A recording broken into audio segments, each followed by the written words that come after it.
Bem também. Me ouve bem? Sim, me ouve bem? Te ouço bem. Pessoal, vocês estão ouvindo a gente? Estão ouvindo a doutora? Vamos ver se alguém dá um feedback pra gente. Tá. Nos ouvem bem, pessoal?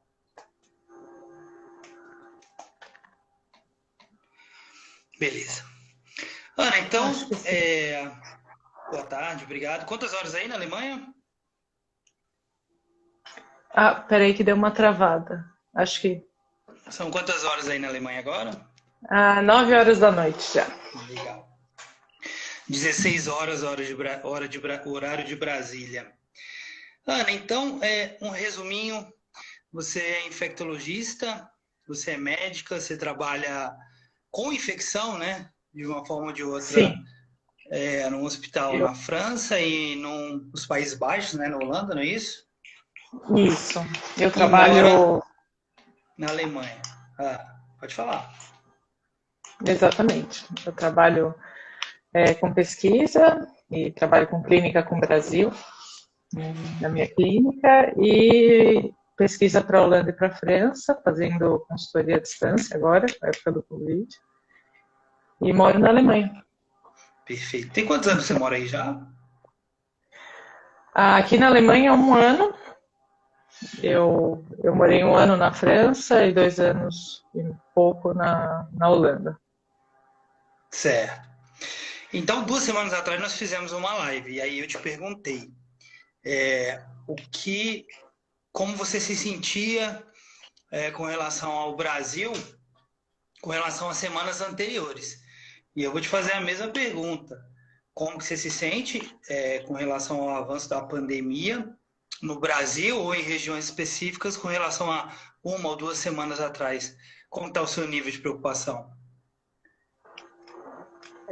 No Brasil, as coisas elas caminharam de uma maneira bacana até agora. Em São Paulo, as medidas que foram tomadas têm me surpreendido e, inclusive, desde o começo da quarentena, que foi precoce, né, do isolamento social, que foi precoce comparado com os outros países, principalmente da Europa. E me preocupa um pouquinho esse final de semana da Páscoa. Eu acho que as pessoas estão dando uma amolecida na quarentena, no isolamento, mas acho que, comparando com algumas semanas atrás, eu estava um pouco mais preocupada. Legal, que bom. Uma boa notícia. O seu áudio parece que para mim ele tá parecendo meio que tipo uma areinha no seu áudio. Vocês ouviram isso? Ou vocês estão ouvindo o meu áudio assim também, meio picadinho? Você tá me ouvindo fluido, Ana? Tô, deu uma cortada, mas foi aquela hora da conexão. Tá. Como é que tá a voz da doutora para vocês, gente? Para mim continua sua voz parece meio robotizada, sabe? A conexão falhando um pouco. Como é que tá a voz da doutora para vocês? Será que é o meu fone? Vamos ver se alguém dá um feedback pra gente. Eu consigo, o dela Tá. tá pior. A Sheila falou que o seu tá pior. Eu consegui entender É. perfeitamente, mas tá essa. Fala alguma coisa, Ana? Oi, será que é o fone? Eu posso tentar trocar por um com fio. Não sei se é o problema do fio. A Ismênia disse que tá boa. A Ismênia é sua mãe, né? Doutora É. Ismênia. Não, Uhum. vamos continuar. Se vocês não estiverem entendendo, vocês falam pra gente. Bom, Tá. então, olha só, a gente só precisa de um vacilo, né? Um vacilo de algumas dezenas ou centenas, ou talvez milhares de pessoas para que a coisa tome velocidade e o sistema não comporte, é isso?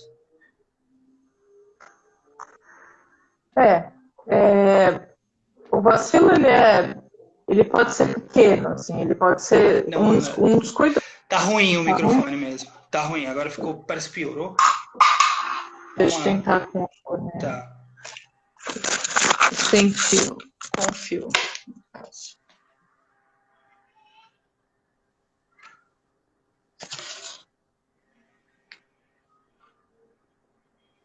Alô, Ah, melhorou. Tá mais melhorou? baixinho um pouco, fala um pouco mais alto, mas tá melhor.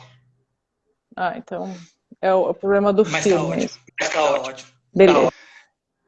É, vamos lá. Então você está preocupada com a Páscoa e a gente estava falando aí de um vacilo, que não pode vacilar. Assim, para pegar a infecção, é aquela história, ela é invisível, né? Então você não sabe muito bem onde ela tá, como você vai pegar. Então basta um vacilo de uma pessoa indo no supermercado e sem querer colocando a mão no rosto. E as pessoas, elas tendem a ser um pouquinho inconsequentes. Então é assim, eu tô em quarentena, minha mãe tá em quarentena, eu vou até a minha mãe almoçar com ela no domingo de Páscoa, por exemplo. O fato de eu ter ido no supermercado ontem pode ter feito eu pegar alguma coisa, eu não sei. E aí eu vou expor-la, ao mesmo tempo que eu me expus.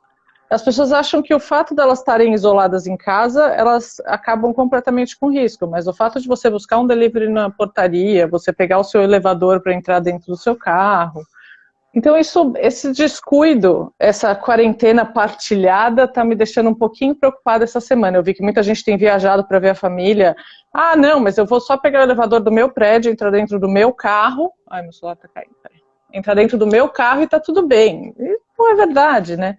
Então, esse descuido e é solitário mesmo passar esse final de semana sozinho, feriado sozinho. Então, poxa, mas a minha família está na casa da praia, eles estão lá. Eu fiquei na minha casa a semana inteira, eu não posso ir lá vê-los. Você pode, mas a responsabilidade vai ser sua, né? Quem vai expor eles é você. Então, assim, estou um pouco preocupada com esse final de semana. Eu alertei a minha família. Falei para minha irmã, não vá na casa da mamãe, assim, vocês têm quarentenas diferentes, e tentei falar isso para pessoas um pouco mais próximas, mas me preocupa um pouco mesmo. Mas você acredita que há algumas regiões onde isso é possível ser feito? Então, eu vi algumas cidades do interior onde a cidade não tem casos registrados e as cidades vizinhas também não têm. Você acha bom nesse momento, aceitável? Eu acho que não dá para saber.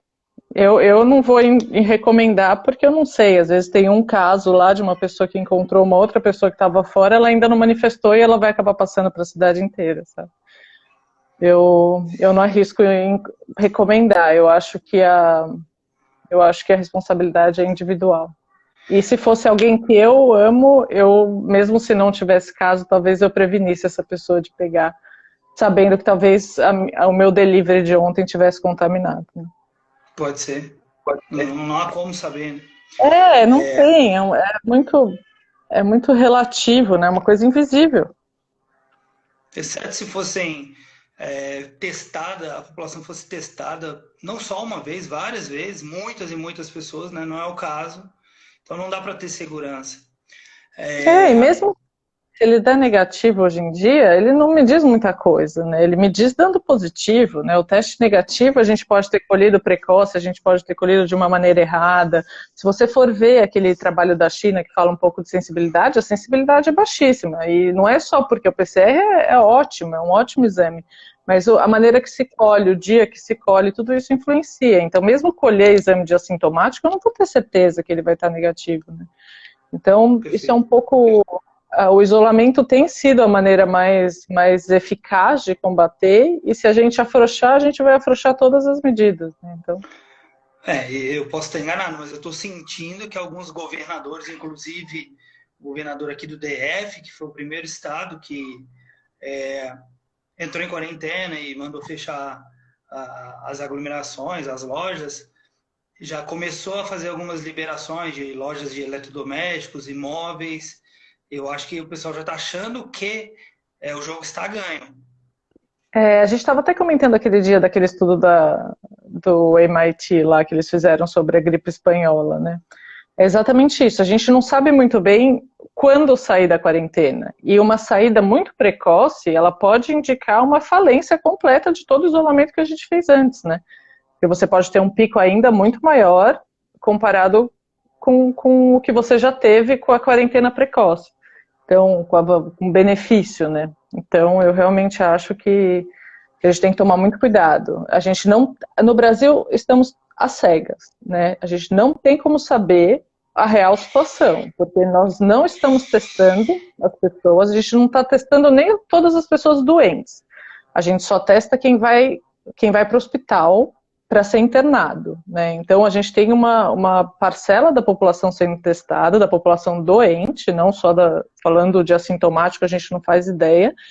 E nós não temos também muitos dados sobre as mortes e sobre as recuperações. Então, se você for ver todo mundo que a gente tem de desfecho, é assustador, né? Eu espero muito que esses dados estejam falhos, e eles estão, né? Mas enfim, porque o desfecho que a gente tem, a maioria é morte. Isso não é tão real, é porque a gente não sabe das pessoas que se curaram, porque não se viu essas pessoas depois delas estarem curadas, mas a gente está às cegas no Brasil, nós não sabemos o que está acontecendo. Então, assim, liberar falando que diminuiu o caso, que as coisas estão melhores, é totalmente precoce e no escuro, né? Eu estou sentindo uma certa euforia precoce. O pessoal que está assistindo a gente aí pode comentar nas suas regiões, e as pessoas estão começando a sair achando que a coisa melhorou. E muito importante isso que você falou, a doutora Janaína, que eu entrevistei no início da semana, falou a mesma coisa que você. Os números dos desfechos apontam uma mortalidade muito mais alta. E se nós testássemos todo mundo, a mortalidade ela ia ser baixa, mas se você começar a considerar só os desfechos que nós já temos, e nós temos computados, a mortalidade está altíssima, está 98%. Cuidado. Por favor, não morre. Então, vírus, eu morri me engasgando. Acontece. E é isso, a gente não sabe. E falar que está baixando o dado, está aumentando o dado, está morrendo mais, morrendo menos, é total achismo. Assim, eu peguei os dados de quem foi internado nesse hospital hoje e morreram tantos. Aí tudo bem. Mas, enfim, não sabemos. E olha só, doutora, eu estou com os dados aqui do virologista Átila Yamarino sobre a questão da gripezinha. E aí ele postou aqui que os índices de morte por gripe comum são de 0,1% dos infectados em todas as idades, ok? E de 2,3% em todas as idades para o Covid, ou seja, 12 a 24 vezes mais do que a gripe comum. Aí a gente vem aqui para dividido por grupos de idade. De 0 a 17 anos, uma gripe comum mata 0,004% dos infectados. De 18 a 49 anos, 0,02%. De 50 a 64 anos, 0,6% dos infectados com gripe comum. E com mais de 65 anos, 0,8%. Então, o Covid, com os dados que nós temos até agora, a fonte é Our World in Data, mostram que de 0 a 17 anos o Covid mata 20 vezes mais, de 18 a 49 anos mata 15 vezes mais, de 50 a 64 anos mata 15 vezes mais, e com mais de 65 anos mata 4 a 7 vezes mais do que a gripe comum. Então, não é uma gripezinha. Ela não só se espalha mais rápido, como ela também é mais mortal, é isso? Não, na verdade a gente está falando de dois vírus diferentes em várias situações, né? Não só na virulência, na transmissão do vírus, mas a gripe é um vírus que nós já temos vacina, que nós já temos uma população não totalmente suscetível, então que ela já criou alguma defesa, né? São pessoas que já tiveram gripe, apesar de ser uma imunidade provisória, a gente pode ser vacinado e pode pegar. E estamos falando de uma deficiência de dados também, porque os dados dos infectados por gripe, nós não notificamos a gripe que a pessoa fica em casa, né? A gente notifica a gripe que complica. Então, a gripe que vai para o hospital, a gripe que é internado e que morre. A gente não notifica quem está gripado em casa, não vai no hospital e é notificado pelo médico. Então, estamos falando de duas doenças diferentes, né? O que está acontecendo um pouquinho com o Covid, porque a pessoa que está em casa, apesar de ser diagnosticada, às vezes ela não é testada, que é o que está acontecendo, mas não tanto quanto a gripe, porque a gripe a gente já sabe lidar com ela, então ela não precisa ser notificada o tempo todo.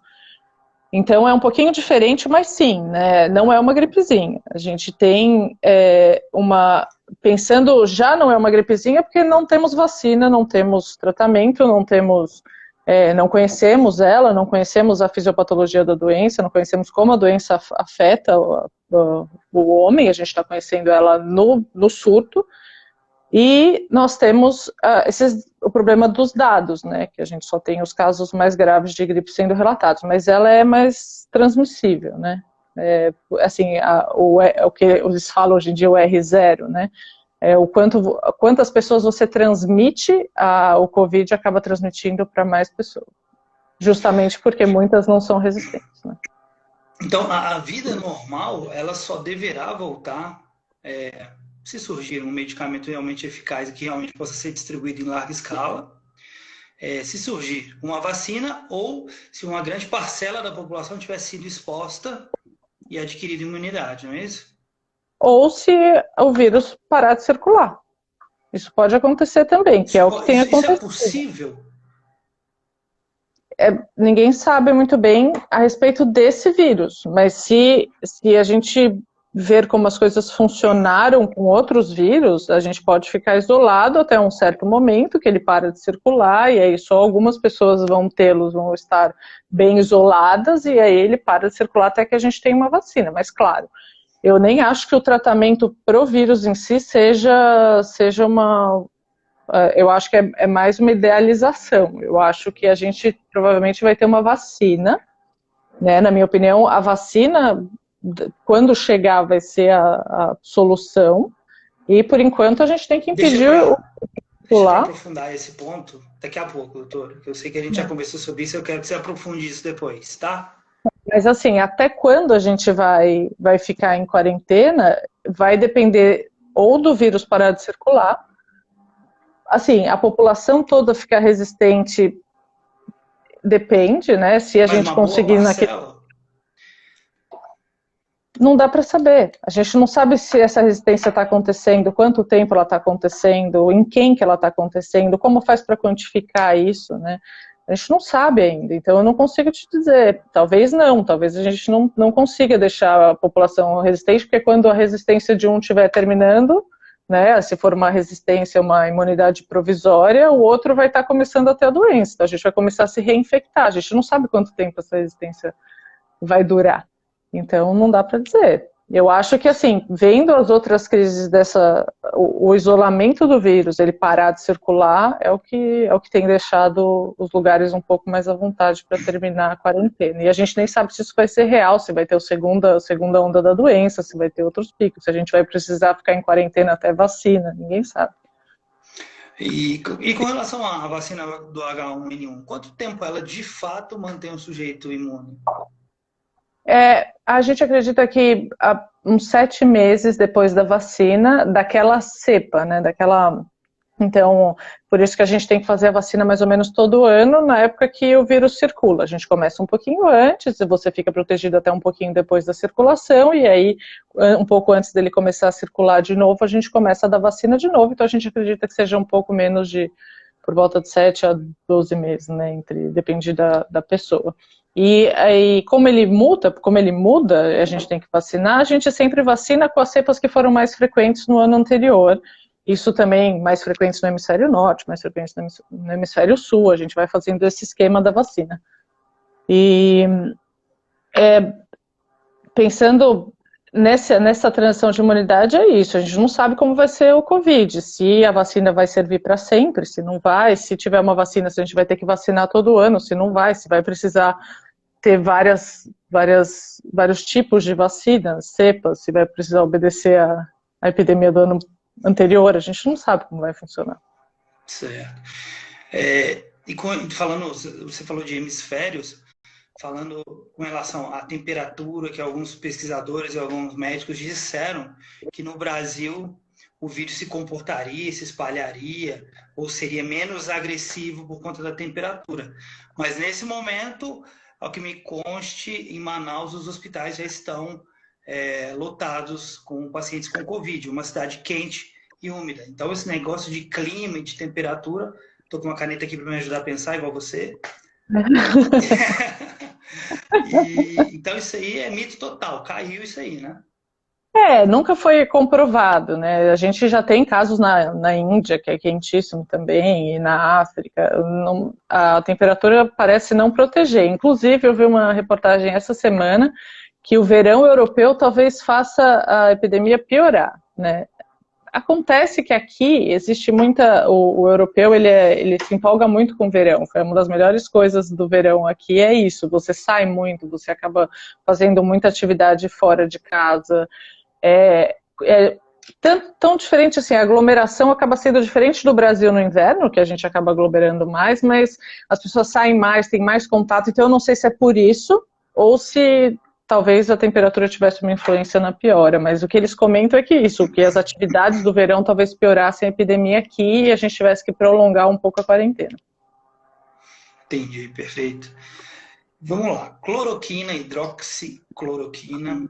Queria que você falasse como estão os estudos, e também queria que você desse uma palhinha sobre como começou essa história de cloroquina, quais foram os primeiros estudos e qual o peso deles, aqueles estudos in vitro que você estava comentando comigo.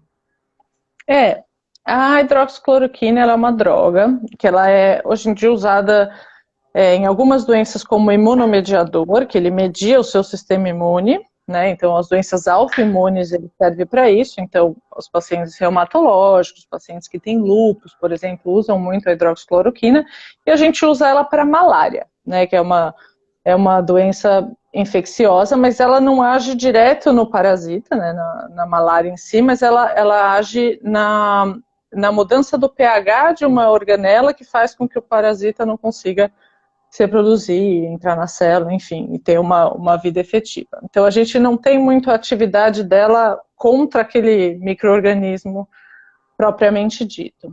E ela é uma droga que ela tem sido testada em todas as doenças infecciosas que surgem. Então ela foi testada em todos os vírus que você pode imaginar, o Zika, a chikungunya, e ela foi testada in vitro em todos eles, e depois em humanos, e a gente teve respostas no Ebola, e nós tivemos respostas muito diferentes, assim, alguns não adiantaram nada, tiveram alguns que in vitro tinham uma resposta muito boa, por exemplo, na chikungunya, e aí quando foi ver em paciente ela tinha uma piora da doença e um prolongamento do caso, e claro que ela foi usada em teste no coronavírus. Então, assim, ela começou sendo usada in vitro provou que ela teve uma inibição do vírus, e os estudos em humanos que a gente tem visto, né, são estudos que alguns mostram que ela teve uma diminuição na carga viral, então tem um estudo da França que eles mediram a carga viral do nariz, então você examinaria o nariz da pessoa e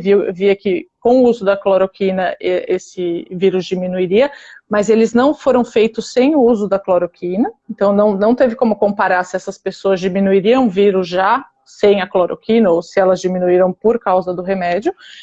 E tiveram alguns estudos que mostraram que também teve uma diminuição da carga viral no paciente, mas você não teve desfecho clínico, não melhorou a clínica do paciente, nem como o paciente reagiu a essa doença. Então isso é muito delicado, porque eu sei que nem sempre o médico prescreve só aquilo que é comprovado totalmente para todos os pacientes. Existem algumas medicações que a gente dá para o paciente e espera que tenha, porque na maioria dos pacientes espera-se um efeito bom e pode ser que naquele paciente tenha um efeito contrário. Mas no caso da hidroxicloroquina, não existe uma posição contra, né? As pessoas acham que as pessoas estão contra a medicação. Isso não é verdade. O que acontece é que a gente não pode sair prescrevendo uma medicação que pode ter um efeito colateral muito grande e que ainda não apresenta um benefício comprovado. Isso é muito delicado para o médico, porque se o paciente morre com o efeito colateral dessa doença, você vai explicar o quê? Eu não sabia muito bem se ia ter benefício ou não, mas eu tentei. É muito delicado para o médico prescrever. Então, hoje em dia, ela está sendo prescrita dentro de protocolos de estudo. Então, o paciente, a familiar do paciente tem que assinar um termo dizendo, olha, vai tomar, se tiver algum efeito colateral, você sabe que essa droga está sendo estudada e que a gente não comprova que ela ainda faz bem. E é isso, a gente não sabe se ela faz bem, é uma droga que não se sabe muito bem como ela age nos micro-organismos, né? Então, é isso, tem tá muito delicado, as pessoas leem os estudos interpretando de uma maneira Rasa. muito, muito superficial e acabam analisando, não, mas teve aqui, ó, diminuiu a carga viral. Poxa, mas se só diminuir a carga viral e não tiver benefício clínico e ela correu o risco de fazer um efeito cardíaco no paciente, eu não vou dar, eu como médico não vou prescrever, né? Então é uma segurança também na prescrição, não adianta um país, assim, totalmente isenta de opinião política, né? No Brasil tudo vira uma opinião política, então a minha opinião política é absolutamente neutra aqui. O que eu digo não dá para a gente assumir uma posição política num medicamento sem ter a noção da responsabilidade médica naquele momento de prescrição. Então, eu acho que tem que ser estudada, tem que ter os protocolos de estudo naquele momento, nos hospitais que estão usando aquilo ser assinado e testado, mas tem que ter essa responsabilidade, não dá para indicar a torto e a direito sem a gente saber exatamente como vai fazer isso. E assim, o doutor Alexandre Calil, que é um cardiologista, provavelmente você conhece, ele é muito famoso em São Paulo, no Brasil. Roberto Calil, ele teve Covid-19 e ele disse que tomou, mas ele deixou claro que não dá para afirmar que ele melhorou e se curou por causa da medicação. Então, ele deixou claro isso. Em alguns lugares eu vi que isso não foi noticiado. Foi noticiado que o doutor Calil tomou e melhorou. Mas ele falou que não dá para afirmar, porque ele é um cara responsável, ele entende do que você está falando. E essas figuras públicas, é muito difícil elas se colocarem nessa posição de eu tomei e melhorei, tomem todos. Porque uma coisa é o que eu tomo para eu melhorar a minha dor de cabeça. Isso não quer dizer que vai ser a mesma coisa para você, né? É uma coisa muito individual. Então, é muito delicado eles falarem o que eles tomam ou deixam de tomar. Na hora, quando eles estão na posição como pacientes, é diferente da posição que eles têm como autoridade política ou como médico. Né? Uma coisa é o que eu prescrevo, outra coisa é o que eu tomo. Eu tenho discernimentos diferentes para decidir isso. Então, eu vou pensar no que é melhor para o meu paciente, e se o paciente tiver exatamente as mesmas condições que eu, mesma idade, mesmo fator de risco, absolutamente tudo, talvez eu pense da mesma maneira que eu pense para mim, mas naquele momento eu tenho que considerar todos os fatores daquele paciente para prescrever, então é muito delicado para eles dizerem o que eles tomaram ou não, né? Se a gente começasse a fazer esse juízo de valor para todas as medicações, a gente ia ter que divulgar todas as quimioterapias, todos os antibióticos, todos para todas as infecções, e quer dizer, o que eu dou para aquele paciente é melhor para o outro? Não, a gente analisa individualmente cada caso. Então, o fato dele ter tomado ou não, ter melhorado ou não, a gente nem sabe se foi por causa da cloroquina que ele melhorou.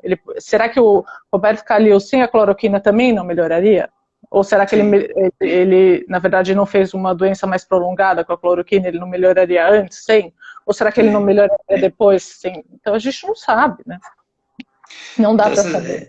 Essas experiências individuais que a gente vê, que as pessoas veem relatá-las aí na mídia, elas não podem ser tomadas como um tratamento viável para a maioria, né? Não, isso precisa... Tem que ter um rigor, tem que ter a prescrição. Vocês têm que entender que a responsabilidade de prescrever é muito diferente de tomar. Né? Se eu for me matar, se eu for causar algum mal para mim, é uma coisa. Agora, se eu for causar um mal para um paciente meu, eu penso até um pouco mais até do que para mim mesma, porque às vezes eu tomo, se aquilo vai me causar um mal ou não, é uma responsabilidade minha. Se o paciente falar para mim, eu vou tomar, eu quero tomar, eu acho que é bom, tá bom, então toma. Então assina aqui para mim, eu prescrevo, é isso que a gente está fazendo. Você entra num protocolo de estudo, você toma, assina aqui que você vai tomar, ou o familiar assina que você vai tomar e tá tudo bem. Aí no final a gente vai ver, funcionou, próximo paciente com Covid a gente já vai dar para todo mundo. Né? Mas é muito delicado, muito delicado, assim. Então, olha só, Cíntia, eu vou fazer uma pergunta aqui e eu vou englobar a sua pergunta também. Então, a gente estava conversando antes, Ana, que a gente tem duas frentes de pesquisas principais, digamos assim, que uma é matar o vírus, né? E a outra é tratar o doente de modo com que, mesmo estando contaminado, mesmo a doença correndo, o vírus estando lá, o Covid não o prejudica a ponto de ir a óbito, certo? E aí a Cíntia falou assim, e os testes que estão sendo realizados com plasma humano, através das pessoas que foram curadas? O que você pode falar para a gente sobre esse assunto, esse tópico? Então, Primeiro do plasma é outra proposta, é um outro estudo, né? Você pegar e pegar a defesa imunológica de uma pessoa que já teve e colocar na outra e isso funcionar. Isso funciona para várias situações, né? A gente ter essa resposta. Mas é aquilo que você falou, existe a doença contra o micro-organismo, o tratamento contra aquela bactéria, aquele vírus, aquele fungo, e existe o tratamento para tratar o doente. Então a gente tem o vírus entrando no corpo, agindo, a resposta do corpo contra aquele vírus e a doença. Então, a gente pegar e matar esse vírus, depois que o corpo já respondeu, talvez diminua um pouco o tempo da doença, mas a gente ainda precisa tratar essa resposta. E nesse vírus, por exemplo, a gente está vendo que existe uma resposta muito exacerbada do seu sistema imune, né? O comum de acontecer com várias infecções, mas que a gente tem que prestar muita atenção desse lado também. Então, a gente matar o vírus, achar a hidroxicloroquina ou a panaceia que vai matar esse vírus, não vai adiantar sozinho. A gente precisa de alguma coisa para tratar as consequências dessa doença pelo doente, né? Então, eu acho que a promessa para essa doença, isso é uma opinião pessoal, vai ser o tratamento da doença em si, das complicações que essa doença está levando e dessa resposta do corpo que vai impactar na mortalidade do paciente, né? É o tratamento que a gente vai ter enquanto o sistema imune cuida daquele vírus que está ali, né? O sistema imune é capaz de matá-lo. A gente, às vezes, morre, na verdade, da resposta, enquanto ele mata o vírus, o que a gente está tentando combater. Então, essas duas respostas. Eu acho que o plasma, a pesquisa está sendo feita, é aquilo que eu falei, talvez não seja a resposta completa, porque a gente vai atacar o vírus, talvez até aumente um pouco essa resposta do corpo, ou diminua, a gente não sabe como ele vai se comportar, então precisa de pesquisa. Eu não vou prescrever para todo mundo. Um paciente que está muito grave, e eu perceber que a resposta dele ao vírus está mais grave do que o vírus em si, talvez não faça sentido eu fazer esse tratamento, né? Eu preciso primeiro pesar essa parte. O pessoal do HC está fazendo uma pesquisa lindíssima, assim, tratando essa resposta do vírus, e tem tido respostas muito boas, né? Eu acho que essa é uma promessa até muito melhor do que o tratamento para o vírus em si, que as pessoas ficam tão em cima do vírus, mas elas não entendem essa outra parte que, para quem trabalha ali na UTI, que a experiência que a gente tem é até mais importante do que tratar o vírus em si. Perfeito.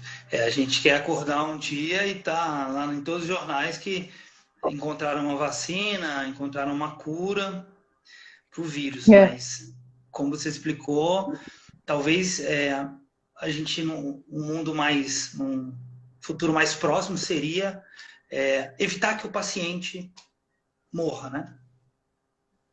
Morra, fique sequelado, fique doente, fique muito tempo na UTI. O problema grande que a gente está tendo agora é que a gente não tem suporte para todos os pacientes doentes, né? É o grande problema de agora, porque se nós tivéssemos um leito de UTI para cada paciente doente, talvez a mortalidade fosse baixa, porque a gente consegue cuidar de todos esses pacientes, então só morreria quem em quem esse cuidado não fosse efetivo. Mas nós não temos, então encurtar o tempo de doença também é uma coisa boa, né? Você ser internado e ficar pouco tempo internado para dar vaga para outra pessoa que fica doente depois de você. Perfeito. Então, a gente estava conversando que está tendo uma flexibilização do isolamento e da quarentena, e com relação ao uso de máscaras caseiras e hábitos de prevenção, já que está saindo mais do que nunca, devemos nos atentar a esses hábitos? Sim, a máscara caseira, que é a máscara que a gente faz, né, máscara de pano, ela não é igual à máscara hospitalar que tem um filtro, né, ela na verdade é só uma cobertura mecânica. Então ela ajuda muito para não transmitir, para diminuir a transmissão. Então os países que aderiram ao uso da máscara caseira na rua por todos, por exemplo, a República Tcheca, eles aderiram ao uso da máscara caseira na rua, é obrigatório, né, mandatório. Porque você diminui a transmissão dos indivíduos que estão assintomáticos. Então, você vai no supermercado, aquela pessoa que está comprando ali a 1 metro de distância está assintomática, mas está transmitindo para aquele produto, para uma superfície qualquer, você vai lá pegar aquele produto. Então, essa pessoa com uma máscara, mecanicamente, ela acaba não transmitindo menos. Então, a máscara caseira ela é mais uma responsabilidade social de você assintomático não estar transmitindo, e claro, a barreira mecânica, se alguém espirra, não cai aqui. O problema é que se alguém espirra em você, ou se você encosta em algum lugar, cai aqui. Então, para quem está usando a máscara, para não se contaminar, não é tão efetivo como para não transmitir.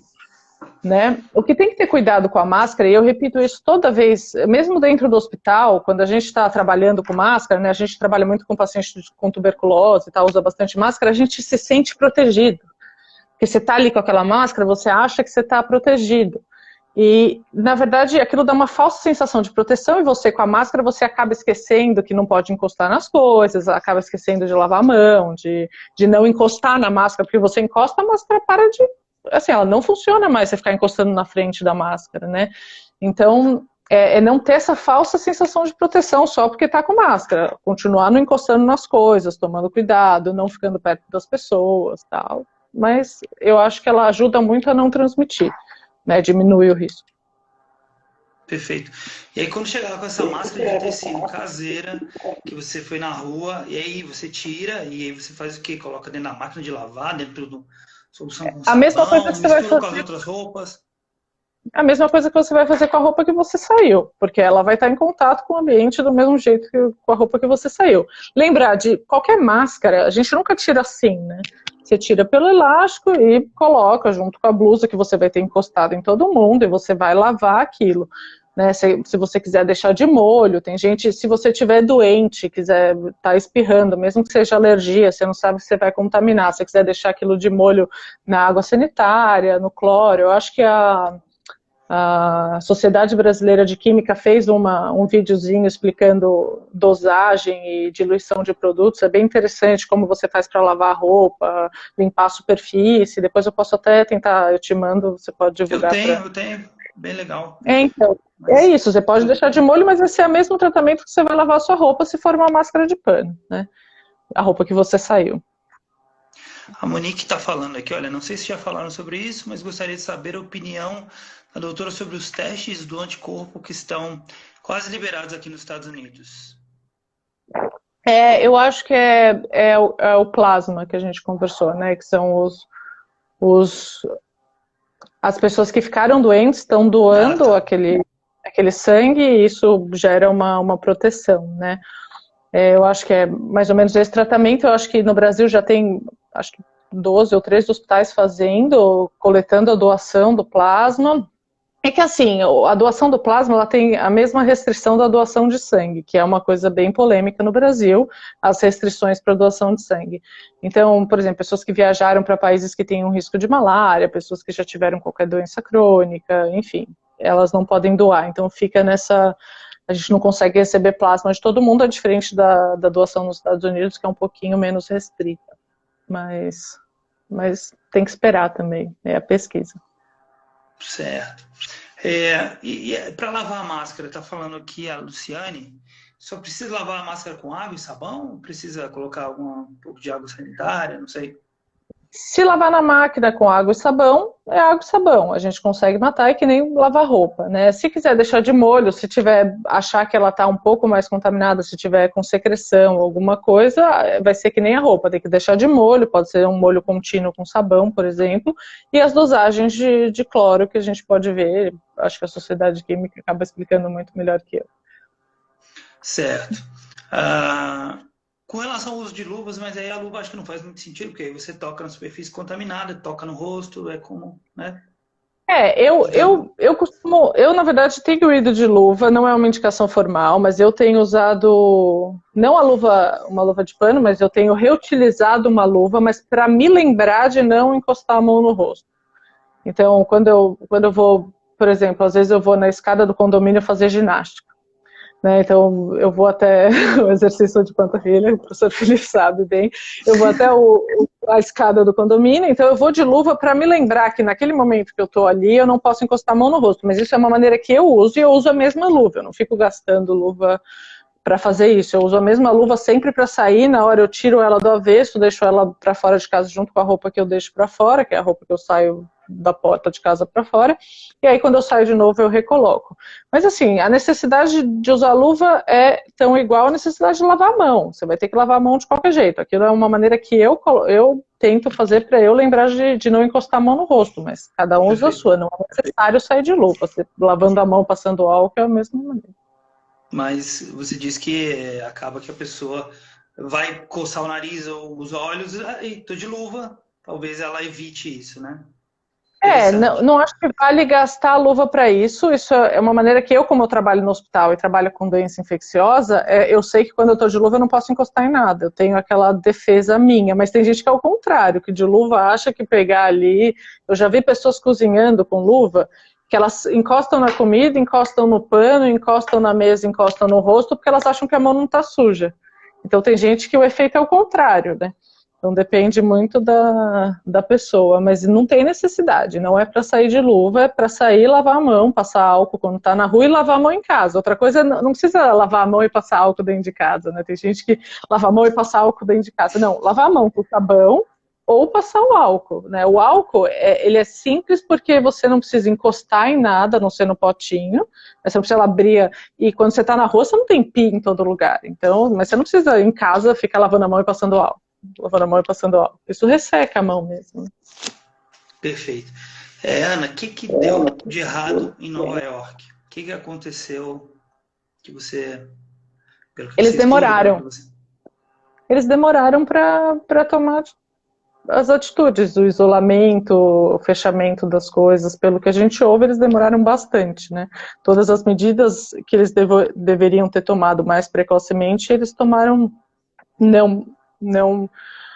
Teve muito a questão política, mas tem uma questão cultural também, né? O aspecto cultural, ele é muito importante nessa parte do isolamento, porque a pessoa, ela acha que aquilo não vai acontecer com ela nem com a família dela, então ela sai e fala, não, mas eu não tô doente, não, minha família não tá doente, eu tomei cuidado, então ela acaba não tendo muita noção no começo. Então, por exemplo, aqui na Alemanha, eu sempre falo disso porque é uma coisa muito, muito peculiar.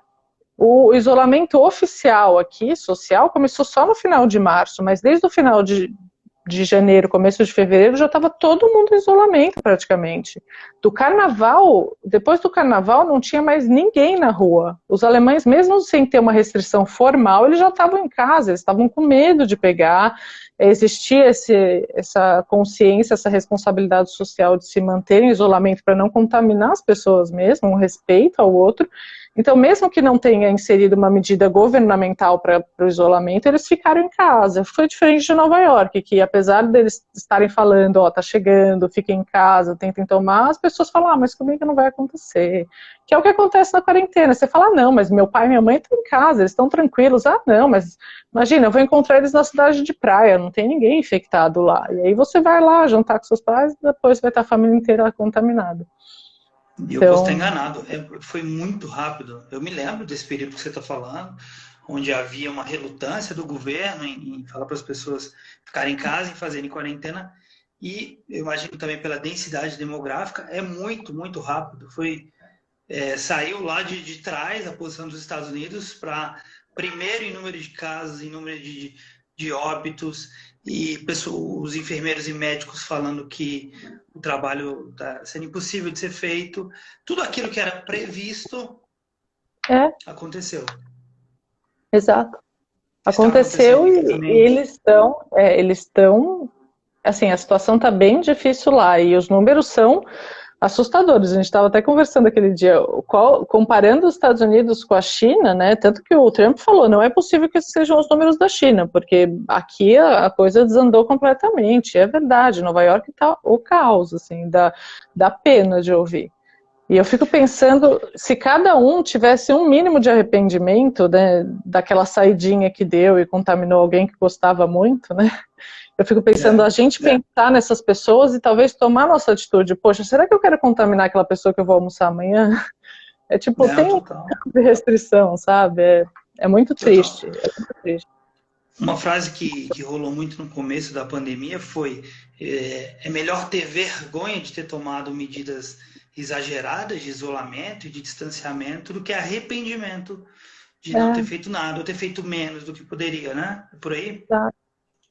Não, e assim, ninguém está pedindo nada demais, né? Eu fico pensando, todos os meus amigos que estão trabalhando ativamente no hospital estavam morrendo de vontade de estar em casa e não expondo os filhos, não expondo os cônjuges à Minha doença, mas eles mulher, estão tendo. Exato. Ela está tendo que ir para o hospital trabalhar e expor todo mundo, e assim, não vai ficar doente? Isso é mentira. A gente sabe que os idosos eles podem morrer mais de doença, mas em países onde a doença está sendo testada, quem fica mais doente são os jovens.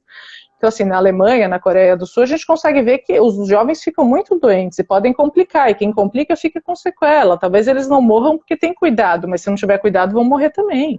Então, esse negócio de que é só idoso que fica doente é mentira.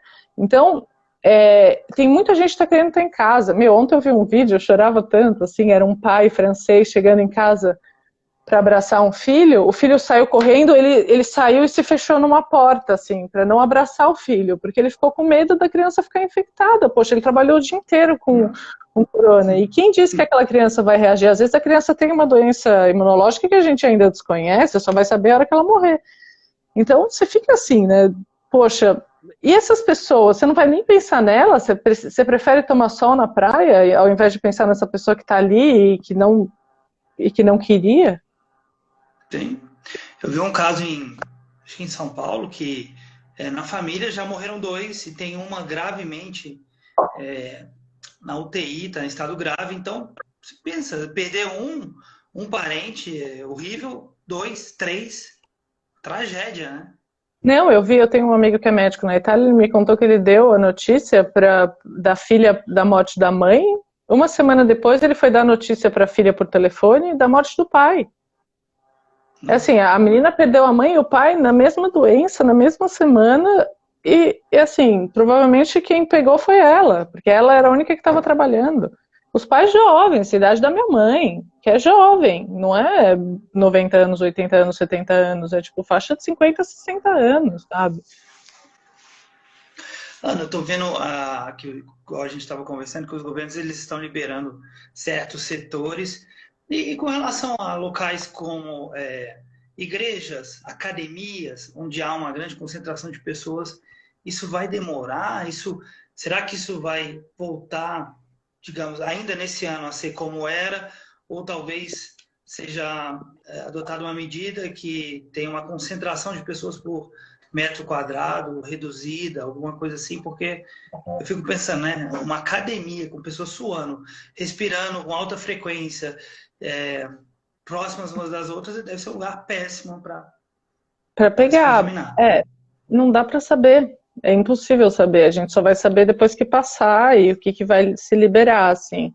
Existem alguns locais que, não em academia e igreja, mas que eles fazem horários, né? Assim, você tem que marcar o horário para ir, por exemplo, numa natação, locais que tem um pouquinho mais de exposição, que talvez você tenha um pouco mais de transmissão, principalmente em hospital, eles fazem horários para você ir, como se fosse um treino individual, mas não é. Então, você se inscreve lá na sua academia e naquele horário vão ter X pessoas, mas isso é totalmente hipotético, a gente não sabe como vai funcionar, se vai funcionar normal, né? A gente morre de saudade, mas paciência, né? Por enquanto, a gente vai ficar em casa e tentar adaptar a situação.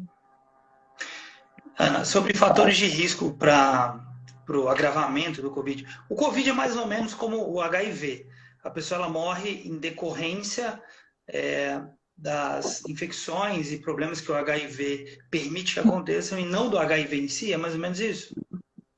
Não, é um pouco diferente porque assim, seria mais uma reação à doença e não outras doenças que vêm, porque o HIV ele enfraquece o sistema imunológico, então você pega outras doenças e acaba tendo complicações, outras infecções. O Covid não, né? Você tem infecção pelo Covid, pelo SARS-CoV, e aí você acaba reagindo a ele, e essa hiperreação é que faz você complicar e morrer. E, claro, o cuidado que você vai ter determina o quanto, se você vai conseguir uma vaga de UTI ou não, aquela coisa toda. Os fatores de risco são os fatores que inflamam, né? Se você não tem uma resposta 100%, que seria o seu corpo já está inflamado, já está tratando outra coisa dentro de você mesmo, você acaba não tendo tanto espaço para ele defender contra uma infecção, que seria o fator de risco para todas as outras infecções, né? Então, eu como pesquisadora e eu faço pesquisa em infecção, eu vejo alguns fatores para qualquer infecção, que seriam fatores que comprometem a imunidade, então são pacientes já imunossuprimidos porque eles tiveram uma neoplasia ou porque eles tomam um remédio que diminui a imunidade, mas pacientes que têm doenças inflamatórias como diabetes, hipertensão, obesidade e acabam tendo um pouco mais de risco de fazer qualquer infecção. Pode falar. Não, é isso. Então, os fatores de risco, eles são... existem os fatores de risco para você ter infecção, e aí depois existem os fatores de risco para você morrer dessa infecção. Para agravar. E aí, geralmente, eles são os mesmos, né? Existem as portas de entrada, então os pacientes que têm aquelas doenças respiratórias, talvez elas sejam um pouco mais suscetíveis a pegar a doença. As pessoas que têm as doenças inflamatórias, elas fazerem um quadro um pouquinho mais exagerado da doença, e as pessoas que têm alguns distúrbios, por exemplo, os idosos, que não conseguem defender tanto da resposta, então o corpo acaba respondendo muito, você acaba fazendo esse agravamento e acaba morrendo mais, né? Mas eles são diferentes. E as pessoas acham que elas têm...